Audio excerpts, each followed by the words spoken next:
You're listening to The Brutally Honest with Cademan. I hope you enjoy. Do you want to talk about the other thing? Yeah, we can go into that. I said let's bring it back to the Order and Chaos really fast, though. Okay. And just kind of wrap that up, how that gets brought into that. And then also, you jumped over soulmates, I was going to say. I'd also agree with you, brother-in-law, and say no, they don't exist. Mainly because if everyone has free will, which we know we do, and everyone then has a soulmate, and according to soulmates, it means everyone has one. So if you're talking about how some people might not be married, then of course that wouldn't work out then. But if everyone is to be married to a certain person or be with a certain person, and because we have free will, someone says, oh, well, I'm going to actually be with this person instead. They screwed up everything for the entire world, because as soon as one person, say you even have like 8 people in the world, as soon as one of those gets with the wrong person, well, now that person has to choose somebody different who's not that, and it's just a complete cycle just within those 8 people. And so a couple of them might end up with the right person, but a lot of them won't, and then at least like half of them won't. And so then if you put that on the grand scheme of things with the world, and knowing people's failures and flaws and how they don't, follow what they're told to do, then they can just mess it up so easily. And now for everyone else, it's been messed up, even if that person didn't make the choice to mess it up. And then some people's soulmates don't exist anymore because this person didn't marry the right person, so they didn't have a child. Exactly. Someone else's child can't marry their soulmate, exactly, so that someone else is someone else's child. Yes, it's an entire paradox. Yeah. It doesn't work out. But I do, I kind of think, to play the opposite side here, there is an argument that could be made that is like what we were talking about, where God uses our mistakes. It's possible that it could be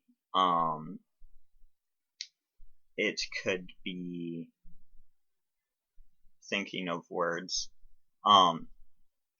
I guess that he knows that those people are gonna make mistakes, so he adjusts the rest of his ultimate destiny plan to fit with people's mistakes. I see. So it's like him knowing what everyone's going to choose, and then that's his plan already, just because he's outside of time. He can see the future.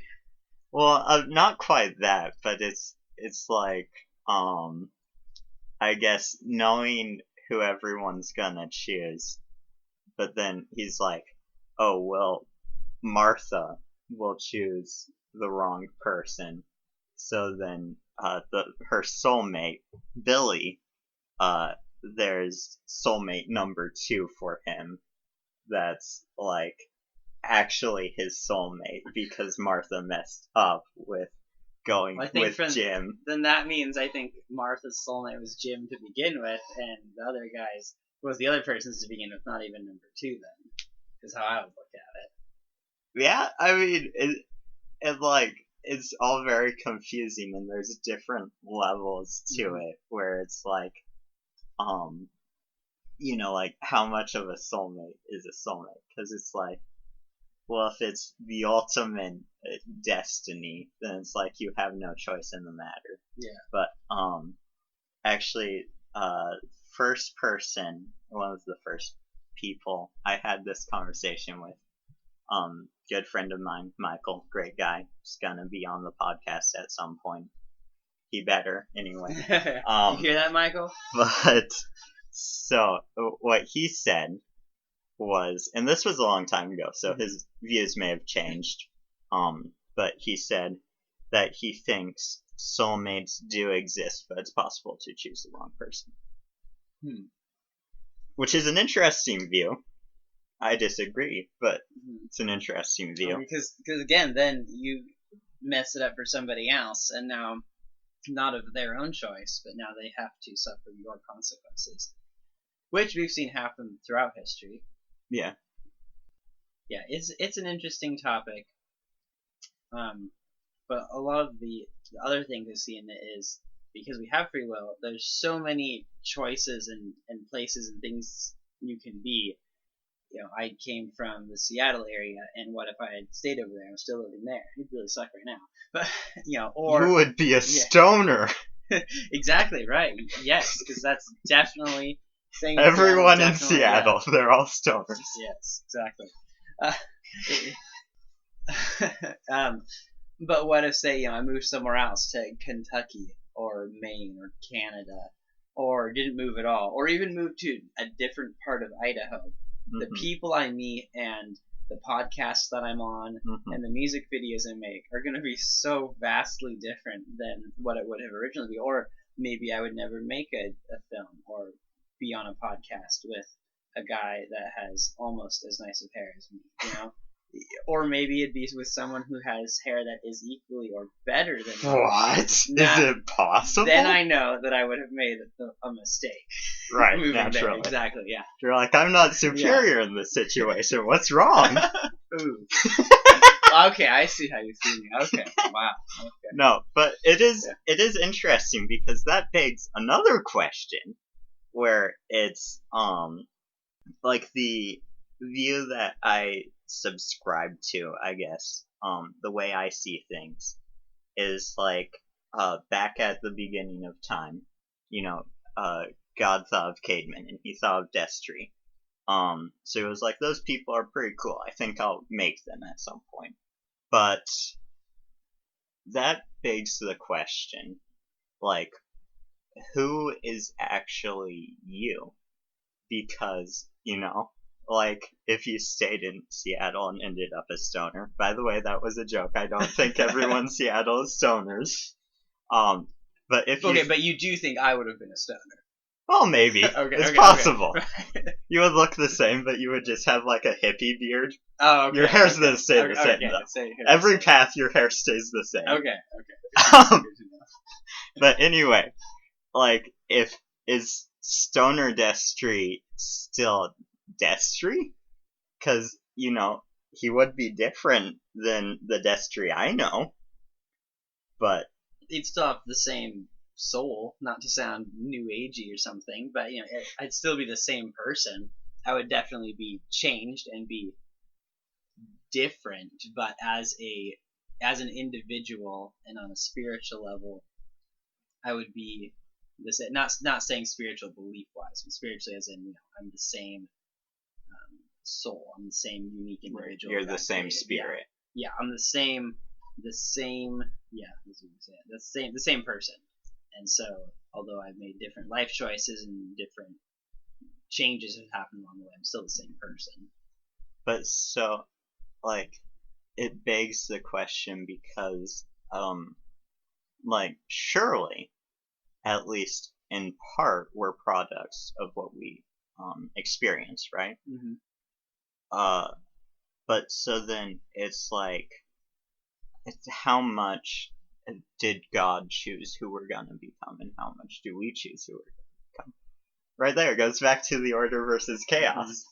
But again, we have, like you're saying, because we have free will, and just like in the beginning, God made a world that was completely orderly, and Adam and Eve chose that they did not want that. Of course, they didn't know that that's exactly what they were choosing. They thought they were, doing what the snake boy said was a good idea. I mean, nowadays I don't think anyone would listen to a snake, but I guess snakes, the culture hadn't ruined snakes. Satan was the one that kind of destroyed snakes for everyone, but they didn't know what the consequences of their actions were. I mean, obviously God told them, hey, don't do this, bad stuff's going to happen. But even just as, the kids, like, hey, don't steal those cookies or else you're going to get in trouble. It's like, oh, well, no one's going to catch me, or what's the worst that could happen, or they don't actually mean that, it's going to be all right. And then you get a spanking and you get grounded and you can't see your friends for like 1,000 years. And wow, that's really harsh for a cookie. Yeah, it is very harsh. That didn't happen to me, by the way. I was just saying an example. Oh no, it happened to him. I think it happened to Cademan, actually, just earlier before I got here. So, yeah. Yeah, you aren't supposed to be here because I stole cookies. Well, that's why I had to come to you and you couldn't come to me. Right, yeah. Yep, Yeah. that would make sense. That's exactly. Because I'm not supposed to leave my house. You figured me out. Exactly. Yep. Also, you brought cookies, so I did. Yes. I can steal more cookies, I guess. Well, I bought them for you though, so I brought them for us both to share. Okay. So I'll steal all the cookies. There you go. Yes, there you go. And then I'll get grounded again and have to invite more people to my house. Yeah, exactly. Yep. Then you get more podcasts done. Though. Yep, that's true. But anyway, back to the topic at hand. Away from that series of nonsense. Yes, it's all important. It's all good stuff. The chaos that then does exist in the world, it has to be there because God said, "Hey, if you're gonna do this, sin's gonna come to the world. This curse, this chaos, and it's gonna be there." And He said that was His word. That's how He's going to. That's what would happen as a result of their actions. And because they did that, and that's what He said, He's not going to go back on His word, and that's how He made the world. He can't just be like, "Oh, yeah, never mind. Okay, we'll give you a second try. We'll just get rid of that." He's obviously now there. Now God, of course, did everything. He works in our lives, and He sent Jesus, like we talked about earlier, and He has His grand plan orchestrated for us to live with Him one day in complete holiness and perfection. But while we're here, there is still going to be chaos, no matter what, just because of the sinful nature of this cursed world. And that's the choice that we get to make then, is whether you're going to participate with the chaos or with the order. There's, like I said, people tend to like the orderly things, but then choose to let the chaos be what dictates and controls their lives. Because as soon as you get lazy with something, or choose to worry too much about something, that's the chaos getting in. Like, oh, I don't know, I'm not in control, I don't know what's happening. Whereas giving it to God, saying, "Hey, this is yours. I don't know what to do with it. You know what's happening. God has that plan in store." And like you were saying, what Christian said, God doesn't choose what clothes you're going to wear that day. At least people think. It's His general plan. He wants everyone to be saved, and He wants us to live in order and not in chaos. So even if that doesn't dictate the super fine details, He's still, overall, His grand plan is going to work through those details that happen and through those choices in your life. Even if it's not like, all right, Caden will wake up, get out of bed on the right side of the bed, and will put his left foot on the floor first. He will then stop and realize, why would I do that? I should put my right foot on the floor yes, I'll first. just walk on my hands all day. He walks on his hands to his closet, where he will choose through his clothes for about 2.5 minutes. That's a long time for you to choose clothes, I feel. And then he'll realize he should just put on what he wore yesterday. The reason he'll put on what he wore yesterday is because there was a $20 bill in the pocket he forgot to take out. And if he would have just thrown the clothes in the washer, it could have been lost forever. And then he uses this $20 bills to buy cookies for a podcast he goes to or something. I don't know. There's all those little things that God will work through, even if it's not like, oh well, what if I wore the wrong clothes today? Oh no, and then you worry about something like that. Right. I think that's an interesting thing, because it's like we tend to get this idea where it's like worry about what clothes you would wear. That's ridiculous. Mm-hmm. But then there's like worry about what job you should take. Mm-hmm. Is that any less ridiculous if you actually think about it? Even thinking about it, from God's perspective too. It's like, again, no matter where you are, if you're willing, God's going to use you.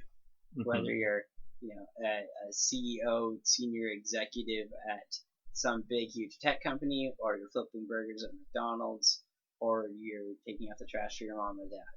It's like, no matter where you are in life, no matter where God lets you be or puts you, He's going to use you if you're willing. I think that's the thing, is if there is something that God absolutely wants to happen, then it's going to happen.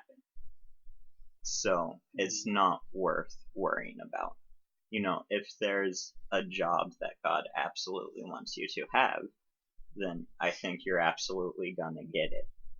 And that's like I was talking to a good friend of mine, Hayden, and we were talking about like kind of the ways God talks to you. And we were kind of arguing whether or not God would talk to you in like like any sort of visual or like events that happen. And what he said was that like God can talk to people through opportunities. And then like that, I kind of look back and like I was thinking about events that God has talked to me through. Mm-hmm. And like, yeah, it has mainly been opportunities. But it's interesting, I guess, because it's like, I don't know, like I said, to go back to just like one of my very first points early on is like, well, does God have like full control, and how much do we have control over? And it's like, we don't know, because the Bible doesn't explicitly state it out. But what it does explicitly state out is that we shouldn't worry. Mm-hmm. So like, don't get worried about it. Don't get worried that you're gonna do the wrong thing. Which, once again, that's something that's like I'm seeing, but it's hard for me just because of the way my brain works. Yeah. Like, I want to worry about everything. I want to do everything exactly right, and I'm scared I'm not going to. A lot of times that worry is then what holds you back from doing the right thing. It might stop you from doing the wrong thing because you're worried about it, but then it also stops you from going above and beyond what you could be doing and, achieve something greater. Oh yeah, definitely. Like, there's been several times where I've been working on projects or I've been, like doing various things, and I'll be like, oh wait, but is this actually like a good thing to be doing? Is this the right thing to be doing? So then I'll just stop, but then it's like, exactly what you said. It's like, oh, well, it will probably stop me from doing the wrong thing, but will stop me from doing the right thing too. Yeah. So that'll just end up going nowhere, which, it's interesting. I believe it was Benjamin Franklin was quoting some ancient philosopher or something, but he said, God helps those who help themselves. Which is interesting. I can't figure out if I agree with that saying or not. Like, because I guess it depends on what exactly that saying what means. Your context is, yeah. Because God helping, that implies that we don't need God, and that God's there if we do enough on our own, then He's going to kick into gear, and you'll activate God once you reach a certain point, which I don't think is how it is at all. But at the same time, I also do believe that God wants us to do things, sometimes on our own. There won't be, He'll give us, relationships with people and things like that, but there'll be things He'll ask us to do that, He's not going to be there. He'll be there, but not, telling you every step, all right, now go up here and take a right and go through this door and talk to this person and say these exact words. And He might so inspire you to do so in exactly that way too, but He also might just say, hey, go up and talk to that person. They need to hear about Jesus. And you're like, well, what do I do? What do I say? How do I do this? God's giving you all the knowledge and the information you need to do to be able to do that. And it's the fear and the worry that's holding you back. And so, He's definitely going to be there and help you along the way, but He can't help give you the words to say if you don't take that step and go up and talk to that person. Right. And it's kind of like the idea of responsibility. Like, it's like, yeah, what you were saying, God, we don't do a certain thing that makes us activate God. but then it's also like, I do think God wants us to take responsibility. He doesn't want us to just be like apathetic watching YouTube videos about trying not to laugh. Exactly. He wants us to watch the short films, though. Definitely. Yeah. Okay. No, but you get what I'm saying, though, where it's like, I think the worst thing you can do in most situations, and I guess, there's probably worse things you can do for other people, but the worst thing you can do is nothing at all. Mm-hmm. Be hot or cold, don't be lukewarm. Right, yeah, exactly. Don't sit on the fence and choose one side or the other, because sitting on the fence is just as bad as being on the wrong side of the fence. Right. Probably worse, because this is like, I believe we touched on this last episode, but it's like, if you have something you think you should do, it's better to do it even if it isn't actually, because then at least you're doing something. The sin of omission, doing something else. But it's like, if you don't, man, what was I thinking? I do this thing sometimes where I just start talking before I can fully process my thoughts. Were you saying that you could, one of the worst things you can do is do nothing by knowing that you should be doing something, but instead you just right, okay, not do it. That's exactly it. As I was gonna say, that if you know what you should do and don't do it, then that's a sin. Mm-hmm. And if you think, if you think you should do something, you should act like you actually think you should be doing it. Mm-hmm. And it's like, there's a lot of times where it's like, in my life I use the excuse of like, oh, well, I don't know. But it's like, yeah, you're just making excuses because you don't want to take responsibility, because that's scary. Yeah, taking responsibility makes us know that we have a role to play and we have something that we need to do. And as humans, we don't like that, taking on more responsibility and doing things. The fact of the matter is, if you don't take on responsibility, you'll be miserable. Yeah. You may be more technically happy because you're less stressed, but you'll be miserable because you're running around without a purpose, like a chicken with its head chopped off. Yeah. In order to have relationships, whether romantic relationships or with friends, or to have kids or have a job, they're all massive responsibilities and massive undertakings, but they can have so much reward to them and give you so much purpose in your life as well. Right. Yeah. And even interacting with any person, there's I feel like there's a great amount of responsibility that comes with that, because, and part of it is just, me, because I have, lots of anxiety in that particular area, but it's oh, if you say the wrong thing, then you could ruin a person's life, and that's no one wants that way. That's yeah, no, it's scary.